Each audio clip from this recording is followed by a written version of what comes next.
Anthony Edwards, he showed us a lot this year. And I think it's refreshing to see how someone like him is able to make an impact on the league already. I think it's very refreshing to have someone with that mindset, with that dog in him. You know what I mean? I think that's why everyone gravitated to him. But oddly enough, within the same postseason, people started hating on him, which I found so weird, so strange. The Wolves losing to the Dallas Mavericks, people turned on him so fast. Everything they were praising him for in the season, the series prior, they literally ridiculed him for it in the next postseason, as if he's not going against Kyrie.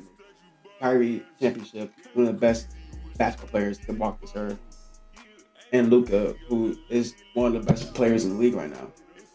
It's really just Anthony Edwards by himself. He's 22. I don't think he should have ever I don't think he should have got ridiculed as much as he did. I think he did. He performed way past expectations.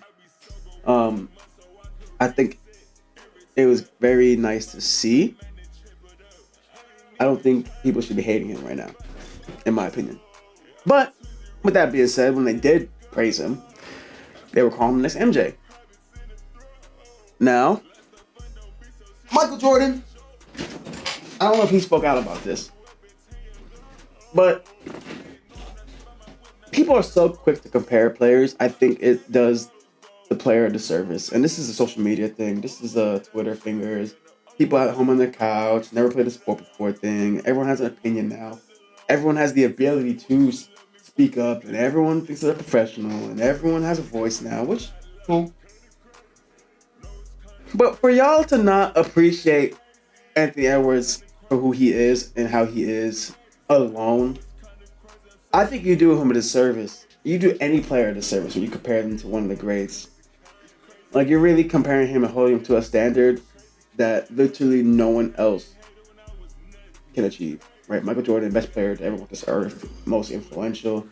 He's the GOAT, in my opinion, for what he did for the sport and the way he was able to, even to this day, still be influential on black culture, basketball culture. I think LeBron is 1B. He's very up there, different style. It's all about preference, but I'm not one of these people who are blindly going to say that it's not close, right? Like, LeBron's, in my lifetime, the greatest player I've ever seen with my eyes, as far as just everything he does with basketball. Um, but when you compare players to the greats, and they're doing this with Bronny as well, you don't get to appreciate the player for themselves. You start to knock them for not being the first or second best player to ever walk this earth, and that's not fair, in my opinion. But I will agree with the mindset, the style that he plays. He looks like Michael, like, today's age Michael Jordan. Anthony Edwards, Michael Jordan comparisons have reached a fever pitch with the Minnesota Timberwolves taking a 2-0 lead. This was back then when I pulled this article. I mean, stylistically, there might be. I think there's a long, long way to go in terms of championship level sustainability and all that. But the confidence is there, the swagger's there. It's all real. I can tell you that 100% real, and that's come from a coach who sees him every day. I agree. I think he has that swag. He has that mindset, that dog. He's very likable as a person. He's funny. And he's a great hooper. I think those are all the qualities you need to be a face of the league. And I think when the torch is passed, he's going to be one of those guys that is one of the face of the leagues. If he wins a ring, if he's able to get back to the playoffs every year, I think the Timberwolves have a lot of roster moves to make. I think they do move Cat, and I think just because of how much they paid to get Rudy, it's going to be hard to stomach that L. And you're kind of in a win now mode now that you got your superstar and he's blossoming. You don't want to waste his prime or waste the come up. So I think moving Cat is a tough move, but he's probably the most valuable piece you have that you can move. I think realistically you want to move Rudy and keep Cat, but I don't know if that's something that's possible. with how much was given up to get him. I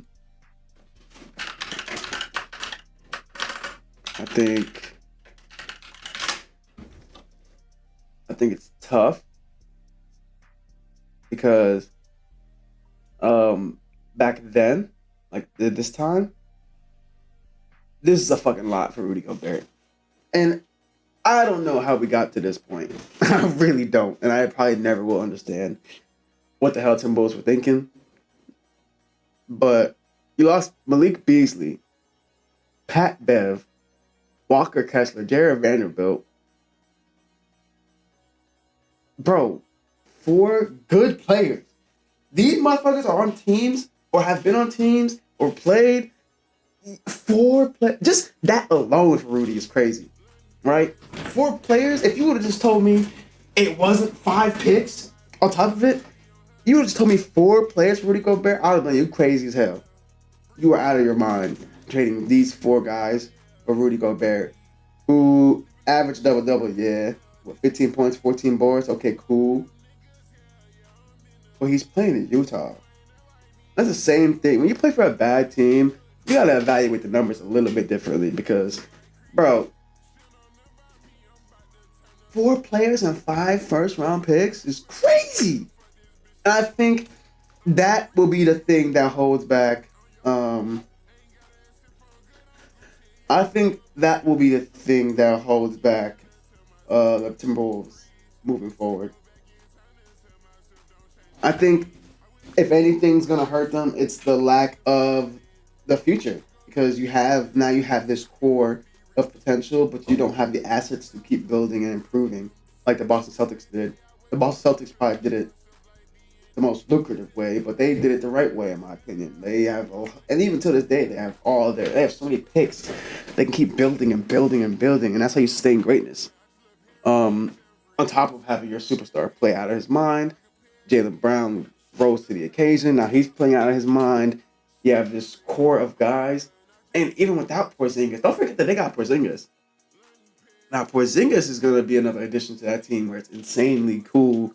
Because he in himself is a fucking great player that they didn't even have last series, and they walked through fucking the Eastern Conference with him being hurt for the majority of it, right? I forget when he got hurt, but goddamn. One of the things that really great about coaching Ant though is that he's still very honest with you and tell you what he doesn't know, tell you what he needs to get better at. His self-awareness is very high, and that is so refreshing because I try to be that same way, but it's so refreshing when you get to play with a guy who's so talented, but he's humble and he's not arrogant, cocky, out of this world, like fucking annoying to be with, not stuck up, not I'm better than you. He's young, he wants to get better, he's humble, he works very hard. Love that. Would love to play with a player like that. Love to have a player like that on my team. Any team probably would love that. Moving on, that was apparent from early on. I remember going to the very first playoff series against Memphis. I think he had 36 in game 1 against Memphis. And you know how a young player is going to react. Some players take years to try to figure out in the playoffs. But it's not been that case for him. He's bigger than the game. The more he actually relishes. Sometimes with Anthony, it's harder to get him revved up and focused on a game in February on a Tuesday night. Those are some of the challenges when it's hard to motivate himself. Yeah, the regular season's tough. I think the NBA has this problem altogether, though. I don't think it's just like Anthony Edwards thing. I think it's a league-wide problem, which is why they added the play-in tournament. I think it's a problem with the NBA as a whole, even like the All-Star game. Like, it's hard for these guys to want to play in the regular season because there's nothing.